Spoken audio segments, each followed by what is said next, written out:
On January 25, 1904, an explosion 200 feet underground rocked the Harwick coal mine, 15 miles north of Pittsburgh. 180 miners were working there on that bitterly cold day. Immediate calls for aid went out, and mine engineer Selwyn Taylor quickly responded. He and others entered the mine and brought 16-year-old Adolf Gunia to the surface. He was the only one of the miners to leave the mine alive. Selwyn Taylor tragically did not survive the rescue mission. He died soon after from the effects of the toxic gases.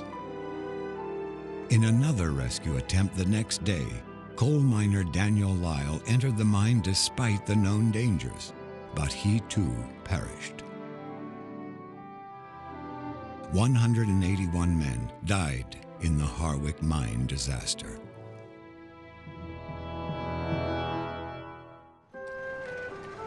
News of this awful tragedy traveled around the world.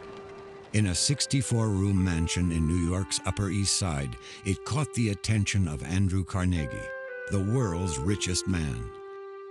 The deaths of the miners and the rescuers touched him so deeply that he would create an organization that would be, in his own words, without parallel in the history of human benevolence.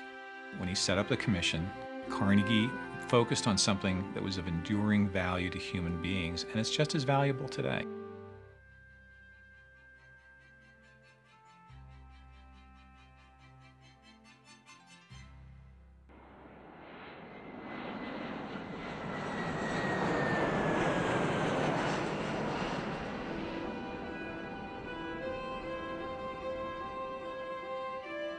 So we received a call from one of the folks that worked with the FAA, and he said, "I think we're missing an aircraft." As I approached the river, the overwhelming thing was that this was as desperate as a scene could be.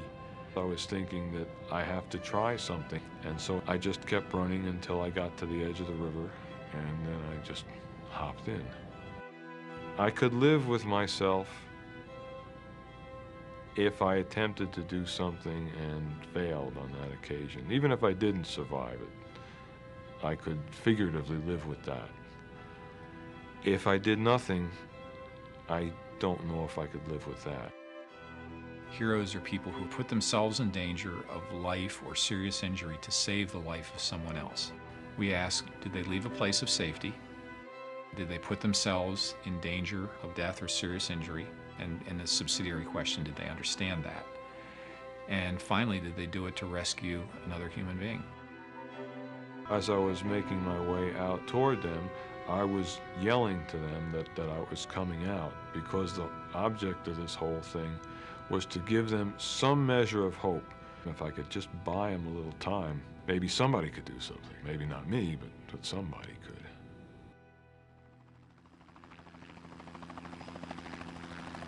We shot an approach into the main wreckage area and immediately saw someone struggling in the water. We weren't really sure how long they'd been in the water, but we knew that time was critical. So I told Don, well, let's go in right on top and pick this lady up, because it seems she's having some problems. So he did a magnificent job of putting me right on top of her, and my end of the skid I was standing on right there went under the water, and that just allowed me, when I leaned over and got a hold of her, I could just float her right up on the skid with me. Right away, he told me that we were taking on water and that the back of the aircraft was going into the water. So I had to compensate for his weight plus her weight to make sure the tail rotor didn't touch the water surface. And as soon as he said go, then I went. As we approached the shoreline, the rotor system was at forehead level. So we had to raise an altitude to not kill people on the shoreline. They had dropped two lines from the helicopter. One girl grabbed one of them, then there was a man and a girl grabbed the other one. The guy's hanging onto the buoy and the girl's hanging onto him. And the helicopter starts coming towards the bank. First girl falls off, then second girl falls off, and she's on a slab of ice.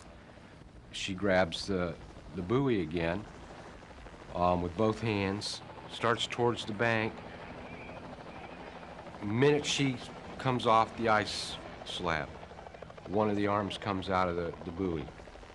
At that second, I'm taking my boots and my coat off, and I've decided I'm going in after her. So I make my way to the embankment, dive in the water, swim out to her, position myself behind her the best way I could. So I just grabbed her, give her a little push, get her head above water, and then firemen waded in, grabbed her, and then I swam off to the side, and that was mission accomplished.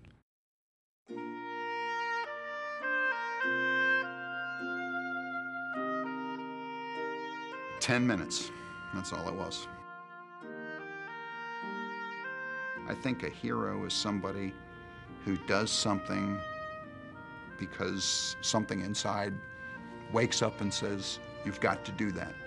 And what they do is positive, and it does something, it changes somebody's life. I think that's a hero. I think the important thing in acknowledging heroic acts, heroic people, is that people come to see that the ones that they're looking up to as heroes are really no different from themselves, and that everyone has the capability of doing extraordinary things under extraordinary circumstances, and more importantly, that even under circumstances that are not extraordinary, that we all have the capability of helping each other, and we're at our best when we do that. Our heroes are as different among themselves as all human beings are, but if there's a theme that runs through the reactions, it's a little bit of surprise and a little bit of humility, a little bit of disbelief that what they did was so very special. But one of the nice things about the commission and the award is that we're there to say, oh yes, it was special. The Carnegie Hero Fund Commission awarded its first medal to 17-year-old Louis Bauman, who in 1904 saved a childhood friend from drowning. In 1956, Dorothy Koch was honored for saving 2 policemen during a shootout in a Cleveland nightclub. Dorothy was struck by a bullet and paralyzed for life. World-ranked boxer Rudell Stitch is one of only 4 people to have received the Carnegie Medal twice, in 1958 and again in 1960. He was involved in rescues near a dam on the Ohio River in Louisville, Kentucky. He and the victim survived the first, but both died in the second. Over its history, the Carnegie Hero Fund has awarded the Carnegie Medal to thousands of individuals who have risked their lives on behalf of others, and has distributed millions of dollars in grants, tuition, and other financial assistance to them and their families. It is an enormous legacy, representing thousands of lives saved, thousands of children who would be born and raised, work that would be done. The power and dignity of these actions resonates to this day when new heroes walk among us. On a busy street corner, Andy Johnson disarmed and subdued a man attacking a young woman with an 8-inch meat cleaver. People always ask me why I did it, and I think it's because they're trying to figure out whether or not they would do it themselves. When a sniper opened fire on her college campus, Holly Garlitz ran out into the line of fire to pull a wounded classmate to safety. Things could have turned out so differently that day, but it's made me grateful for everything that I have. While attending a ball game, Ramonda Freeman rescued a wounded boy from the middle of a gunfight between rival gangs. He was just a kid, and I'm a mom, and I wasn't going to just leave him. Helicopter pilots Kevin Caffrey and Jeffrey Miller executed a perilous and technically challenging rescue of a woman clinging to a small tree in the Niagara River. When we get a call to go up in Niagara Falls, you're certainly your heart skips a beat. All it takes is one mistake. What do the heroes have in common? It can be said about all of them that they have an ethic of caring.